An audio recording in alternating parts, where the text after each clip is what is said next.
আল্লাহ রব্বুল আলামিন সূরাতুল হিজরের 43-44 নম্বর আয়াতের মধ্যে বলেন, ওয়া ইন্না জাহান্নামা লামাউইদুহুম আজমাইন, নিশ্চয়ই জাহান্নাম তাদের প্রত্যেকেরই প্রতিশ্রুত স্থান হবে।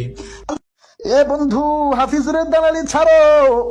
আল্লাহ তাআলা এত নাজ নেয়ামত দান করছে, এত সুন্দর কণ্ঠ দান করছে, কারো দালালি করার জন্য না, একমাত্র জন্য বলি, কারো দালালি করার দরকার নাই, কারো সুর নকল করার দরকার নাই।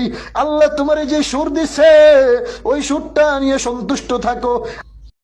এরে, তুই যে আমারে নসিহত করলি, তোর গলায় তো হাফিজুরের আওয়াজ শোনা যায়। তুইও তো হাফিজুরের দালালি কইরা কইরা আরেকজন রে নসিহত দেস না, না,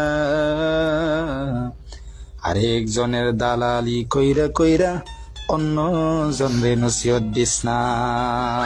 ভালো হয়ে যাও।